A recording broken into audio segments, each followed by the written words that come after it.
Hi teammates, let's dive into some mysteries. So right here is the whole map of our new heavens and new earth that we've made together. And I know that you've got this for yourself, but I want to show you the way that I have it so that you have a reference to see how I'm mapping these things out. And we'll just keep it, I kept it pretty basic here, but I just want to show you what I've got here. And take a look at all this. So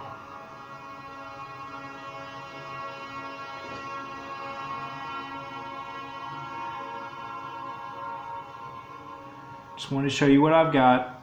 So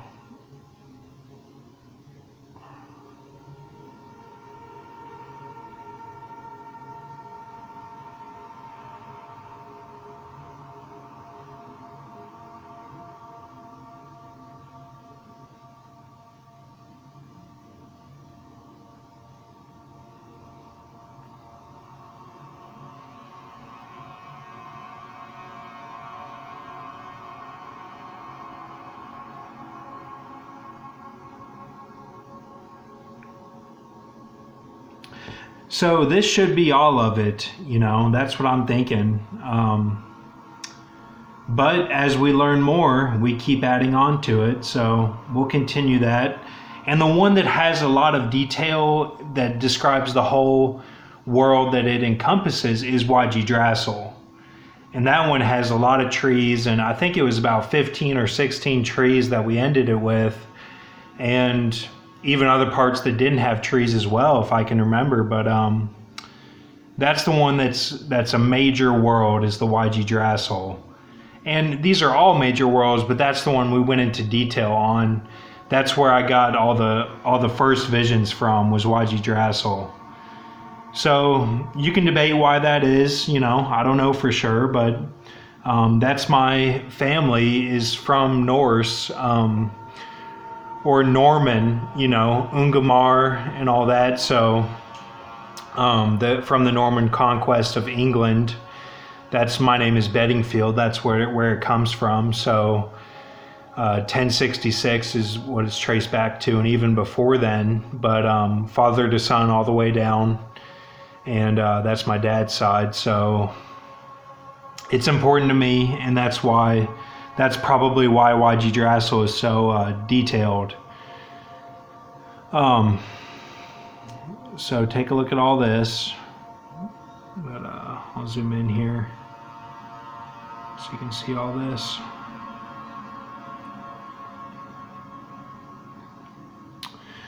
Okay, so we've got a vision here, 6:23 p.m. Pacific, November 24th, 2019. I've got a vision of all this here that we're going to map out. So Otto Mers is the last exile of the Marovinginns.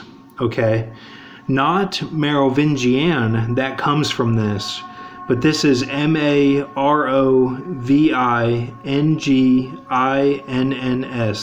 Marovingians. Descendants of Jesus and Native American women who traveled to Pyrenees, 3 beautiful women, and these were the kids, okay? So this is Jesus as Jesus, okay, you know, or Gondel as Jesus, but in the Jesus form. And this is what I know, it's crazy, but this is what I see. So then if you read this as a sentence, then it would be before, you know, to make it a compound sentence, before deals were made with Predator, Ridley Scott Alien, Reptilian, Grey, as a compromise between all 4 for end times, and to promote their bloodline intermingling into the frontmen Mers. Okay. So, and with all these here, one day after each of these 3 guys' births is when switch happened. Switch to deal happened. Okay.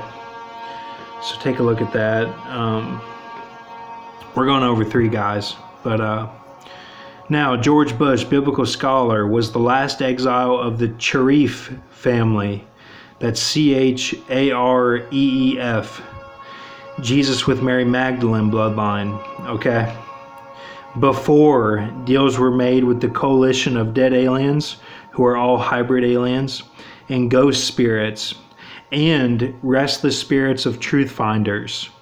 Okay? That's conspiracy guys. People looking into conspiracy theories, the restless spirits of those. Between three groups with the bloodline of Bush as front men with intermingled blood. Okay? That's the deal there. Later, they let the reptilians play their family as well. Reptilians like to have two different types of avatars to play. I see it as the reptilian driving a ship, and he's playing both of them. He's playing these guys, the Murs, and he's playing the Bushes. And he's like bouncing his hands up and down. He's like bouncing his hands up and down, and like he's got the puppeteer master. That's what I see the reptilian doing in the ship with that vision.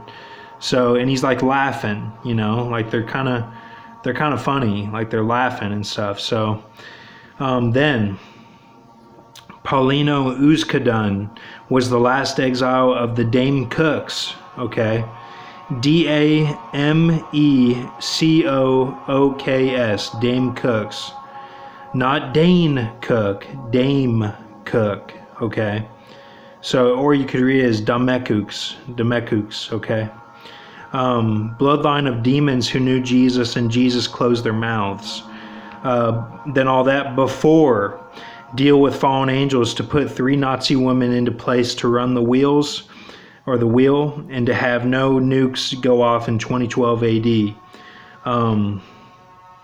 Later, reptilians guaranteed 2 saviors after one,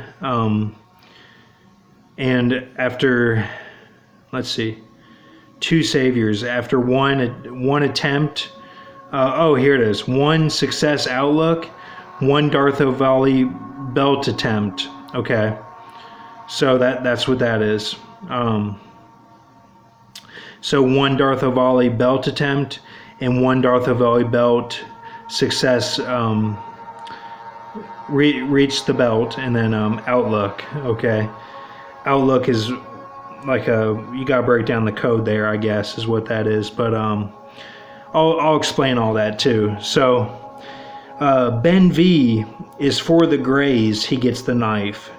Brock, me, is for reptilians, I get the spear. That's been done. Okay, so Daniel Cudmore for reptilians is the Ultra Shepherd. Okay, so those are the 2 saviors there, Brock and D. Cudmore. Ben V is for Greys. Okay, so Michael J. Fox, Darth Valley belt for end time battle. His is like an in motion, like he needs the belt right away sort of thing. And then Paul Walker, I saw under harsh circumstances attempt for Darth Valley belt. Okay, with the harsh circumstances there as a symbolic tribulation, whereas J. Fox he gets it for the tribulation. Okay, so you can see the parallels there. But all right, we'll go from top, we'll go from bottom to top. Mars and the second moon are combined for this world that is in between Joe Pesci throne and Sphere Leti. Second moon is created by machines who go against the hybrid aliens. Okay. Those are the ones that the Grox sets against everybody. All the hybrid aliens at end times. When he mobs Canada, he travels to Canada and does all that. So, second moon is created by the machines. It's kind of like a Death Star. You know, that's what the purpose will be. So, and then we know the first moon is in the Yggdrasil Elysium. That's the first moon. So we're going to leave that alone. And then I saw that it was the second moon that we're talking about here. And second moon and Mars are combined for the in-between Joe Pesci and Sfirletti. This is the very middle of it all. But you know, that could change if we add more on to the new heaven.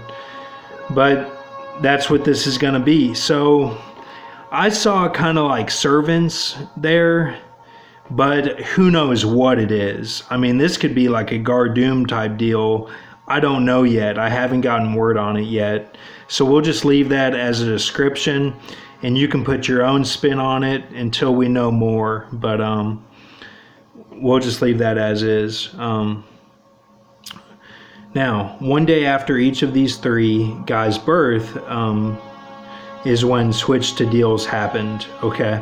So, and I say that because, you know, like, of course, Bush Sr. and even Bush Jr. were born, you know, some of these guys were born after, like Cudmore was born after this guy here, or excuse me, before this guy here, uzcudun, before he died. So that's why there's that there.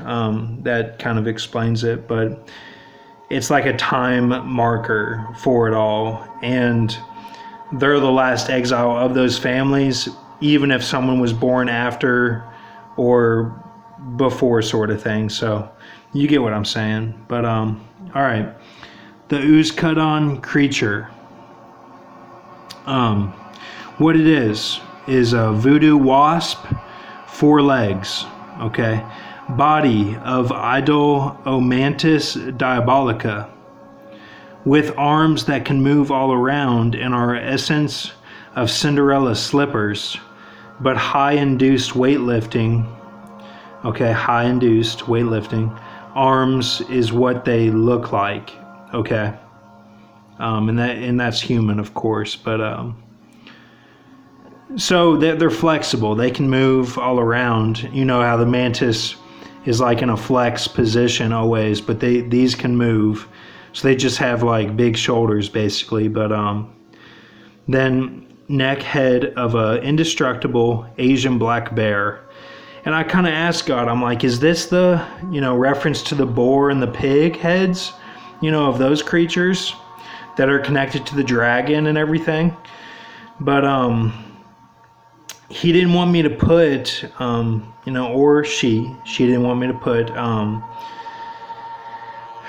that it was the hardest material ever. He or she just wanted me to put indestructible Asian black bears. That's what I put. So body, legs, okay, and arms. So head, neck. That's what that is. So that's what I see. And I'll let you take a look at all this.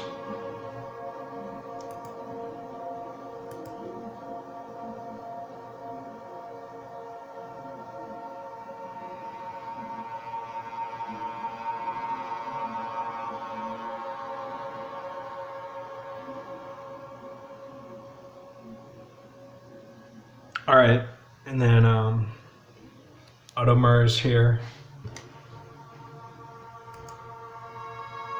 Paulino, uzcudun, if you have trouble finding these.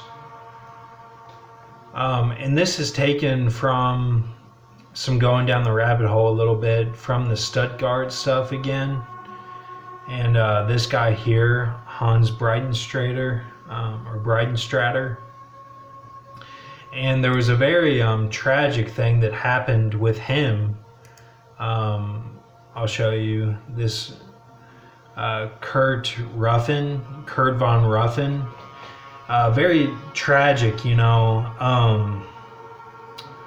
the crime of homosexuality in the Nazi camps. And, you know, I have a heart for these sort of things because it's kind of like Joker laughing in the new Joker film, where it's an uncontrollable type deal.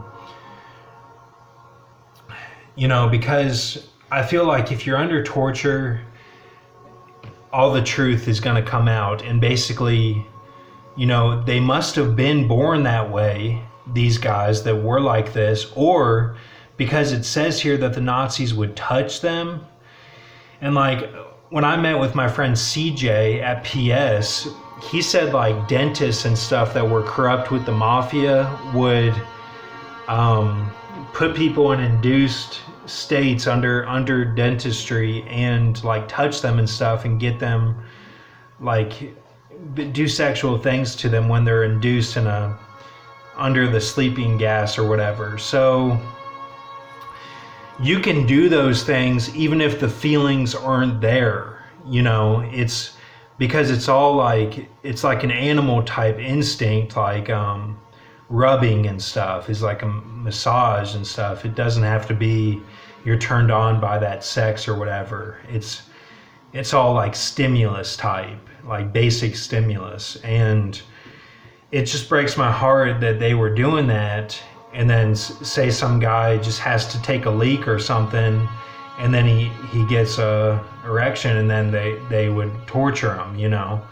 So it's just because I like, you know, I was in a dark place, and I said that I wanted to kill myself when I was in jail, and my brother and my mom were there to visit me, and I said that, and they said, you're gonna have to go to Section A, you know, which means you don't get the commissary, and